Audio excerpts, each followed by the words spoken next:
Hi everyone, welcome to our channel. आज हम इस वीडियो में करेंगे शेयर कैपिटल का नेक्स्ट पार्ट। लास्ट वीडियो में जैसे आपने देखा हमने डिस्कस किया था basic journal entries for accounting for share capital, right. तो जिसमें हमने allotment money, call money, application, जैसे भी जिस सीरियल ऑर्डर में हमारे पास था एप्लीकेशन, अलॉटमेंट एंड कॉल, हमने वो सारी एंट्रीज देखी, ठीक है। लेकिन अब एक चीज है कि जरूरी नहीं है कि जितनी भी इंस्टॉलमेंट कंपनी मांग रही है वो सारे applicants are paying it in one go, right. Some of the applicant might delay those payments. तो इन दैट केस कंपनी क्या एंट्रीज पास करती है वो हम इसमें आज डिस्कस करेंगे। और if they are unable to pay, अगर वो पे ही नहीं कर पाते तब कंपनी क्या करेगी, राइट। तो यही हमारा अगला टॉपिक है आज का। चले हम स्टार्ट करते हैं उसके साथ। तो the topic is forfeiture and reissue of shares, right. वो शेयर होल्डर जो अपनी इंस्टॉलमेंट टाइमली जमा नहीं कराते हैं तो उनको कंपनी उनके शेयर फोरफिट कर देती है। तो at the time of forfeiture what entry need to be pass? Share capital account debited, securities premium reserve account debited. Earlier it was security premium reserve, now it is securities premium only, right? So securities premium account debited, two calls in arrear account and two shares forfeited account, right? ये entry हमें pass करनी है at the time of forfeiture. Share capital account debited, share capital, क्योंकि earlier the capital was credited, अब हम उसको cancel कर रहे हैं, हम उसको डेबिट कर रहे हैं। And the amount will be with nominal value और called up amount whichever is less, right. Nominal value जितने का वो शेयर है, 10 रुपए, 20 रुपए, 50 रुपए, 100 रुपए, ये मेंशन होगा हमें ऑलरेडी क्वेश्चन में, राइट। उसमें से हमें ये देखना है कि whether the share is fully called up और it is partly called up. तो उन दोनों में से जो कम होगा हमें उससे एंट्री करनी है। That is why we have mentioned here with nominal value और called up amount whichever is less. अब ये चीज इसमें इंपॉर्टेंट है क्योंकि ज्यादातर मिस्टेक जो है वो इसी पार्ट में होती है। तो इस चीज को हम अच्छे से समझ के फिर हम आगे चलते हैं, राइट। तो एक एग्जाम्पल हम लोग ले लेते हैं, उस एग्जाम्पल से हम इसको समझने की कोशिश करते हैं कि हमारा एग्जैक्ट मतलब क्या है, कब नॉमिनल वैल्यू लेनी है और कब हमें वो कॉल्ड अप अमाउंट लेना है। तो जैसे एग्जाम्पल में application money ₹2, allotment money ₹3 and let it be call money ₹5, right. अब if shares are forfeited after final call, तो after final call means company ने 10 के 10 रुपए मंगाए हैं शेयर होल्डर से, then called up amount and nominal value will be से ₹10 only. But if shares are forfeited after allotment, तो after allotment अगर हम देखें तो आफ्टर अलॉटमेंट एप्लीकेशन के ₹2 हैं और अलॉटमेंट के ₹3, जिसका टोटल बनता है ₹5।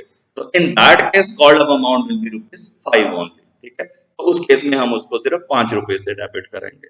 तो ये हमें देखना है, इस चीज का हमें ध्यान रखना है विद नॉमिनल वैल्यू और called up amount whichever is less while debiting share capital account. अब next securities premium account. Securities premium, क्योंकि जब हम ड्यू करते हैं जनरली जो है security premium is being collected at the time of allotment only. लेकिन जब हम अलॉटमेंट की एंट्री करते हैं तो हमने किया था पिछले वीडियो में भी कि पहले ड्यू एंट्री होती है फिर रिसीट की, और सिक्योरिटीज प्रीमियम को हम क्रेडिट कर चुके होंगे eight the time of making allotment due.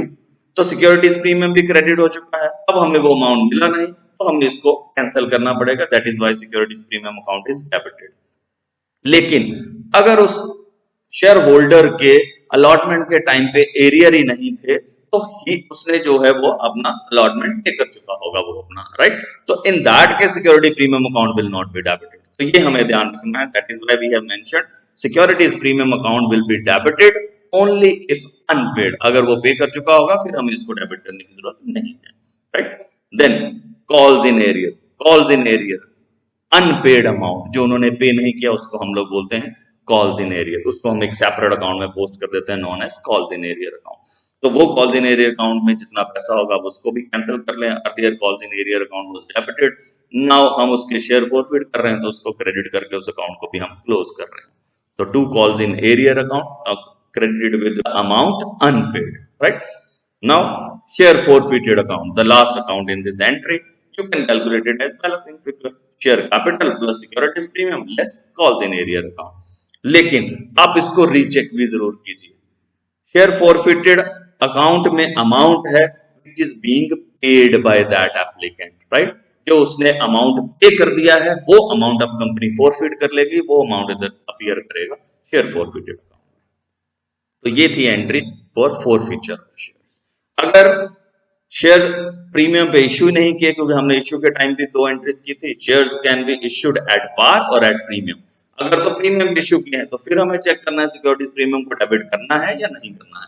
लेकिन अगर वो शेयर प्रीमियम पे इश्यू नहीं किए तो फिर उस सिक्योरिटीज प्रीमियम की कोई एंट्री ही नहीं होगी। फिर in that case the entry for forfeiture will be share capital account debited to calls in arrear to share forfeited account, right, क्योंकि उसमें शेयर फॉरफिटेड सिक्योरिटीज प्रीमियम है ही नहीं।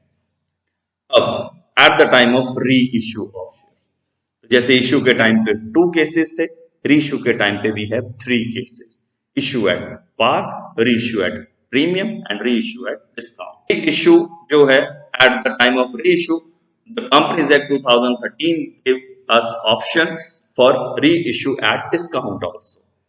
हमने पढ़ा था इश्यू के टाइम पे ये रेस्ट्रिक्टेड है, न्यू इश्यू के टाइम पे, ओरिजिनल इश्यू के टाइम पे कंपनीज अपने शेयर डिस्काउंट पे इश्यू नहीं कर सकती, लेकिन री इश्यू करने के टाइम पे वो डिस्काउंट दे सकती है। और हमने ये भी पढ़ा कि maximum discount will be equal to the amount forfeited on such share, right. तो उस चीज को हम यहां भी ध्यान रखेंगे। अब entries for reissue at par, तो bank account debited to share capital account, at premium bank account debited to share capital account to securities premium account, right, and in the same way at discount, अब है कि shares आप issue कर रहे हो at discount, तो you will be receiving less amount as compared to the called up amount or the nominal value of share. So in that case the amount of discount will be debited to a separate account known as shares forfeited account. हमें उसको उस share forfeited account में debit करना, तो accordingly entry क्या बनेगी, bank account debited, share forfeited account debited to share capital account, right. तो ये तीनों में से जौन सी भी एप्लीकेबल होगी उस केस में हमें बताया होगा उन्होंने एट पार इश्यू किए हैं, एट प्रीमियम किए हैं या एट डिस्काउंट किए हैं, तो हमें उसकी एंट्री को उसके अकॉर्डिंगली वहां पे एडजस्ट करना, राइट। पार पे है तो कोई डिफरेंस नहीं है एंट्री, प्रीमियम में extra amount will be credited to securities premium account, और डिस्काउंट के केस में जो डिस्काउंट का अमाउंट है that will be debited to share forfeited account, and the maximum discount at the time of reissue will be equals to the amount forfeited, ठीक है। अब जितना अमाउंट फॉरफिट किया है उससे ज्यादा का आप डिस्काउंट नहीं दे सकते। और ये क्वेश्चन एक 1 मार्क का एक फेवरेबल क्वेश्चन भी है बोर्ड का, ज्यादातर वो पूछते हैं what will be the maximum amount of discount at the time of reissue. नीचे 4 ऑप्शन आपको दी होगी, आपको सिलेक्ट करना है the amount forfeited on such shares will be the maximum amount of discount, right. तो ये था हमारा उसका एंट्रीज का। अब ये एंट्रीज अलग से भी आपको 3 मार्क्स का क्वेश्चन आता है फॉरफिचर और इश्यू की एंट्री का, और फुल फ्लेज क्वेश्चन भी आ जाता है आपको, ठीक है। तो ये सारा हम लोग आज की वीडियो में डिस्कस करने वाले हैं, लेकिन उससे पहले एक एंट्री और, जब भी आप री इश्यू करते हैं शेयर्स को you need to pass an additional entry also, क्योंकि री इश्यू के टाइम पे कंपनी को गेन होगा, या तो कुछ भी गेन नहीं होगा। कुछ भी गेन कब होगा, जब वो जितना फॉरफिट किया था अमाउंट उतना ही वो डिस्काउंट दे देती है, तो फिर तो कंपनी को कुछ भी नहीं बचा। लेकिन अगर कंपनी ने फॉरफिट अमाउंट ज्यादा किया था और इश्यू के टाइम पे डिस्काउंट ही नहीं दिया या कम डिस्काउंट दिया था, in that case company will be left with some surplus, और उस सरप्लस को हम लोग ट्रांसफर कर देंगे to separate account known as capital reserve account. Capital reserve हमने +1 में भी पढ़ा है, capital reserve the capital profits are being transferred to capital reserve. तो इस जो शेयर्स की फॉरफिचर इश्यू के टाइम पे भी जो प्रॉफिट हो रहा है कंपनी को, वो भी कंपनी का रेवेन्यू प्रॉफिट नहीं है, नॉर्मल प्रॉफिट नहीं है, that is also termed as capital profit, that is why it need to be transferred to capital reserve, okay. तो the entry for transferring that profit to capital reserve will be share forfeited account debited to capital reserve account. तो जब भी share reissue होंगे उसके बाद हम ये entry pass करेंगे, and the amount for this entry will be calculated as amount forfeited less discount at the time of reissue. जितना आपने अमाउंट फॉरफिट किया था लेस जितना आपने डिस्काउंट दे दिया है री इश्यू के टाइम पे। लेकिन यहां आपको ध्यान रखना है जो अमाउंट फॉरफिट किया है, कई बार आप वो अमाउंट पूरा ही उठा लेते हो, कई बार उसको आप कम लेते हो। तो रीजन क्या है, that amount need to be proportionately reduced, proportionately reduction होती है उस अमाउंट में अगर आपने कम शेयर री इश्यू किए हैं। अगर तो आपने जितने फोरफिट किए हैं उतने शेयर इश्यू कर दिए हैं, फिर आपको कोई रिडक्शन करने की जरूरत नहीं है। लेकिन अगर आपने जितने शेयर फोरफिट किए हैं उससे कम री इश्यू किए हैं, then that amount need to be reduced proportionately. Let's take an example here. Here's the example. B Limited issued 20,000 shares of rupees 10 each at a premium of 2 per share. Table as follows. Application rupees 3, allotment rupees 5, first and final call balance. The issue was fully subscribed and all money was paid with following exceptions. Mr. X, holder of 500 shares, failed to pay allotment money and his shares were forfeited after allotment. ये आपको यहाँ ध्यान रखना है कि forfeiture कब हुआ है. Then subsequently call was made and amount was duly received. Out of the forfeited shares, 200 shares were subsequently reissued at rupees 9 per share, fully paid up, past necessary journal entries. तो ये हमारा सम होगा। जो हमारी regular entries हैं वो भी साथ में आएंगे और जो ये कॉल्स इन एरियर और फोरफिटेड की एडजस्टमेंट कैसे होनी है वो सारा हम लोग आज डिस्कस करने वाले हैं, राइट। तो चले देखें हम लोग फिर। First entry will be for application money received, bank account debited to share application account. और ये भी हमने किया था ऑलरेडी, जितने शेयर्स कंपनी ने इश्यू किए होंगे, जितनी एप्लीकेशंस आई हैं उसके अकॉर्डिंगली 20,000 शेयर इश्यू किए थे, फुल्ली सब्सक्राइब्ड हैं, 3 रुपए एप्लीकेशन मनी है, accordingly entry will be with rupees 60,000, 20,000 into 3 rupees 60,000, right? And second entry for transfer of application money to capital, तो share application account debited to share capital account with rupees 60,000, right? Then next entry is for allotment money, right? तो allotment के case में हमने किया था, application की तो पहले रिसीट की एंट्री होती है, allotment की पहले ड्यू की एंट्री होगी। Share allotment account debited to share capital account to securities premium account, right? और इसका अमाउंट अकॉर्डिंगली हमारे पास 20,000 shares are being subscribed by public, तो अलॉटमेंट मनी उसके अकॉर्डिंगली 20,000 इंटू रुपीज, जितना भी अलॉटमेंट का दिया है, यहां सम में हमारे पास है रुपीज 5। अब नाउ क्वेश्चन अराइजेस कि उन्होंने तो हमें बताया नहीं प्रीमियम कहां पे है, तो if nothing is mentioned premium will always be eight the time of allotment, तो इसलिए हम वहां पे प्रीमियम को सेपरेट करेंगे। 20,000 into 5, 1 lakh will be the amount of allotment, 20,000 into 3, 60,000 share capital, and 20,000 into 2, 40,000 will be securities premium. Next entry for allotment money received, तो bank account debited to share allotment. Normal routine entry हमारी यही रहती है, bank account debited to share allotment, लेकिन यहां जैसे उन्होंने बताया मिस्टर एक्स उसने कुछ अमाउंट पे नहीं किया at the time of allotment, तो that amount need to be posted to a separate account known as calls in arrear account, जो आज के लिए नया टॉपिक है। तो हम फिर एंट्री करेंगे bank account debit calls in arrears account debited to share allotment account. अब इसकी अमाउंट, शेयर अलॉटमेंट अकाउंट हमें ऑलरेडी पता है 1 लाख रुपए हमें लेना है। अब उसने बताया Mr X holder of 500 shares failed to pay allotment money, तो 500 शेयर पे हमें अलॉटमेंट मनी नहीं मिली, 5 रुपए अलॉटमेंट के हैं, तो 500 into 5 it means 2,500 will be the amount of calls in area. So accordingly the amount received will be 97,500 only. Rest of the amount is received by the company, right? अब next है हमारे पास first and final call. एक ही call इसमें दी थी जिसका amount given नहीं है हमें, लेकिन उससे पहले उन्होंने मेंशन किया है हिज शेयर्स वर फॉरफिटेड आफ्टर अलॉटमेंट। यही वो चीज है जो मैंने पहले भी आपको बोला था कि ये हमें ध्यान रखना है कि उसके शेयर फॉरफिट कब हुए, क्योंकि you need to pass forfeiture entry at the time of forfeiture by the company, right? जिस टाइम पे कंपनी ने फॉरफिट किया है, तो वो फॉरफिचर का टाइम कंपनी इमीडिएट भी कर सकती है और कंपनी अगली कॉल्स के लिए वेट करके उसके बाद भी कर सकती है, राइट? तो यहाँ उन्होंने लिखा कि इमीडिएटली आफ्टर अलॉटमेंट उसके शेयर उन्होंने फॉरफिट कर लिए, तो हमें अलॉटमेंट के बाद पहले फॉरफिचर की एंट्री करनी है, फिर उसके बाद कॉल की एंट्री आएगी। तो वो हम लोग एंट्री देखें। फॉरफिचर की एंट्री अभी हमने डिस्कस की, जो आज का नया टॉपिक है, share capital account debited, securities premium account debited to calls in arrear account to shares forfeited account, right? ये हमारी एंट्री थी। अब शेयर कैपिटल में हमने लिखा था with nominal value or called up amount whichever is less। तो nominal value हमेशा आती है अगर वो सारी कॉल्स के बाद, फाइनल कॉल के बाद फॉरफिट किए हों, लेकिन यहाँ पे उन्होंने अलॉटमेंट के इमीडिएटली बाद फॉरफिट कर लिए, तो सिर्फ एप्लीकेशन और अलॉटमेंट की अमाउंट आएगी, जो कि टोटल बनता है हमारे पास 8 रुपए, राइट। 5 और 3 8 रुपए, तो हम उसको 8 रुपए लेंगे। लेकिन अब यहाँ पे आपको एक चीज और याद रखनी है, वो 8 रुपए includes the amount of premium also. तो प्रीमियम के लिए तो आपने अलग अकाउंट डेबिट किया है, सिक्योरिटीज प्रीमियम अकाउंट, राइट। तो प्रीमियम के अमाउंट को आप इंक्लूड नहीं करोगे। Called up amount never includes amount of securities premium, उसको एक्सक्लूड करके हमने लेना है। तो उस 8 रुपए में 2 रुपए प्रीमियम के हैं, तो उस प्रीमियम को एक्सक्लूड करके हम बाकी अमाउंट को यहाँ कंसिडर करेंगे, जो बनेगा 6 रुपए। तो 500 इंटू 6 रुपीज 3000। वो प्रीमियम के अमाउंट को हम अलग से देखेंगे, 2 रुपए। अब प्रीमियम के लिए भी हमने किया था कि अगर तभी आएगी एंट्री अगर उसने पे नहीं किया होता, अगर उसने प्रीमियम पे कर दिया है तो फिर नहीं आएंगे।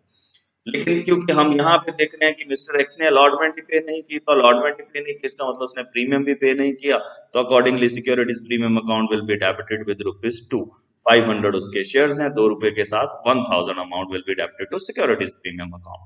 And then 2 calls in arrear account. Calls in arrear अभी हमने कैलकुलेट किए थे, जितना अमाउंट है 2500 उसने अलॉटमेंट पे नहीं दिया था, 2500 कॉल्स इन एरियर में डालेंगे, और rest of the amount will be calculated as balancing figure share forfeited account 1500, right.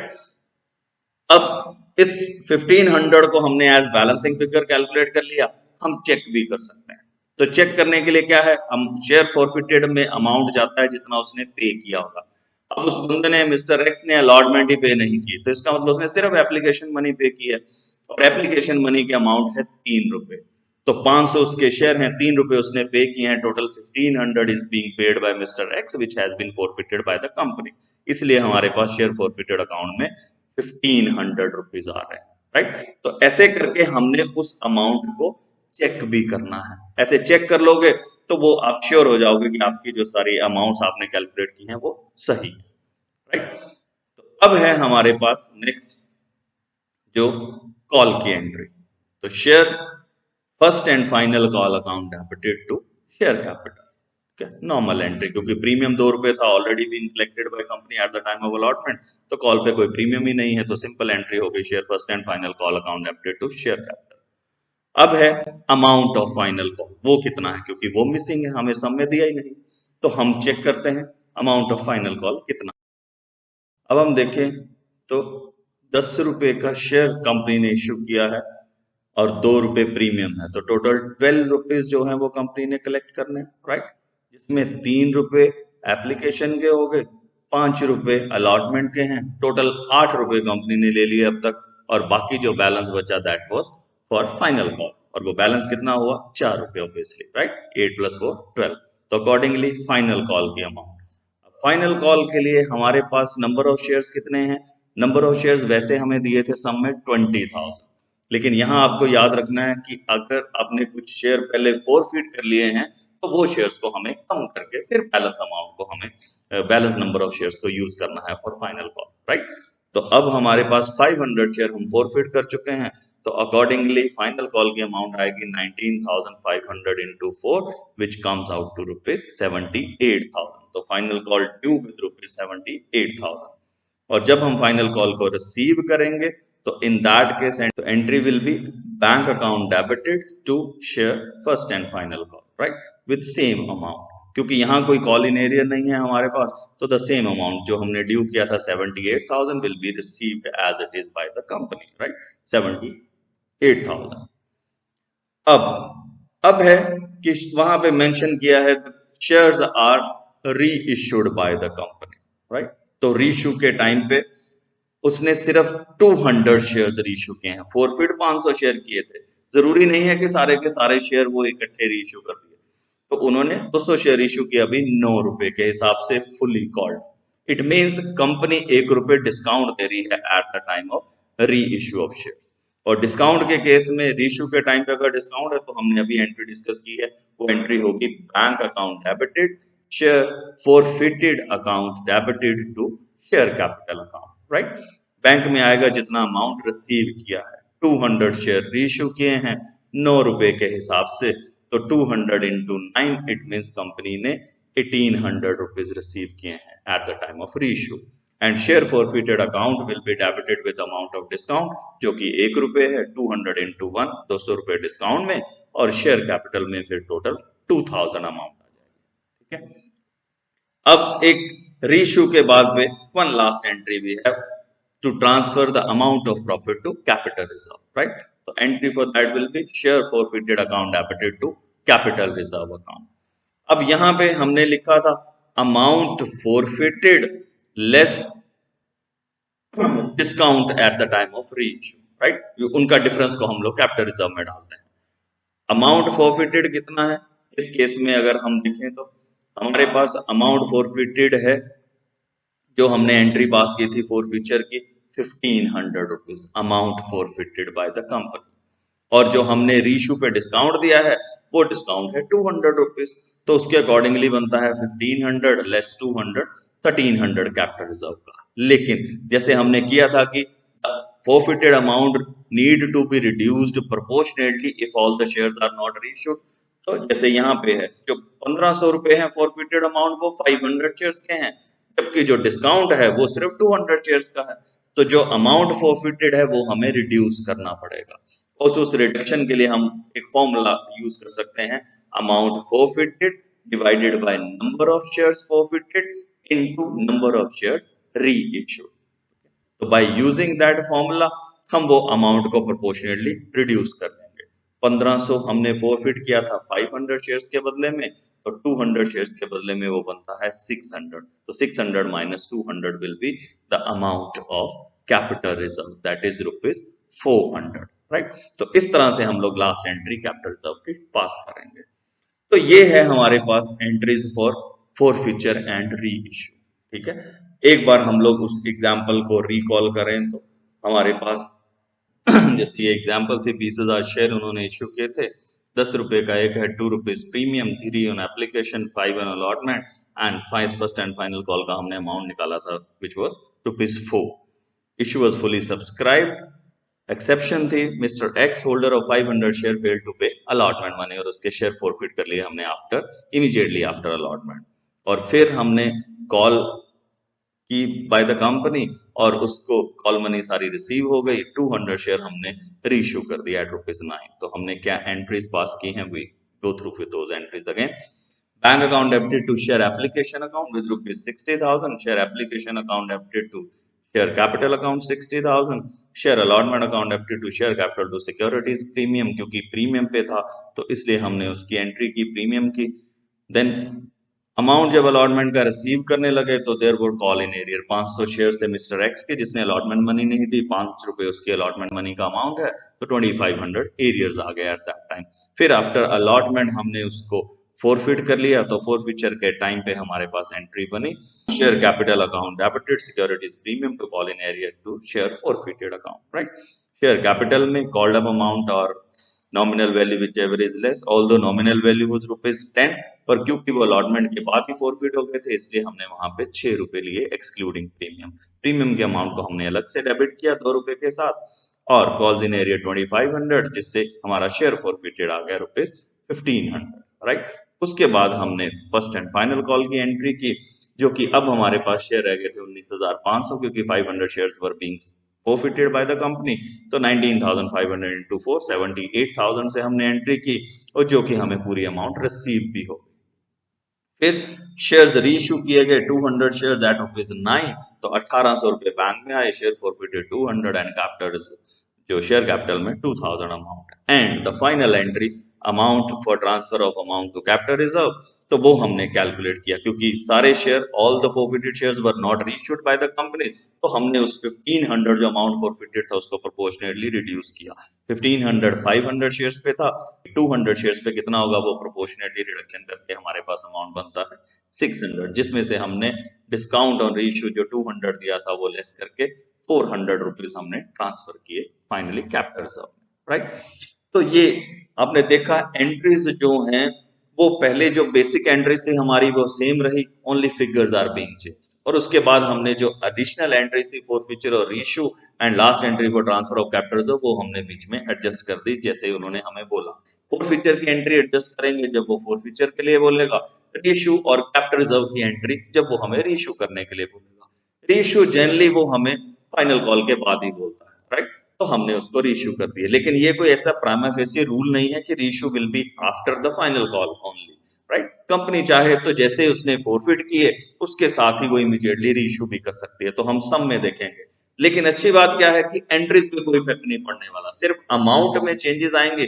जो टेक्निकलिटी वो हमने आज पढ़ी है कि अमाउंट को हमने प्रोपोर्शनली रिड्यूस कब करना है, कब नॉमिनल वैल्यू लेनी है, कब कॉल्ड अप अमाउंट लेना है, वो चीजों को आज हमने डिस्कस किया है। तो आप अपने जो बुक्स के सम्स हैं उसको इन पैरामीटर्स के साथ सोल्व करोगे। जो आपको क्वेरीज होंगी, जो प्रॉब्लम होगी, your queries are always welcome. आप अपने जो कमेंट्स हैं वो हमें कमेंट सेक्शन में अपनी क्वेरीज भेज सकते हैं। We will be trying to solve your queries as early as possible, right? And till then, thank you so much.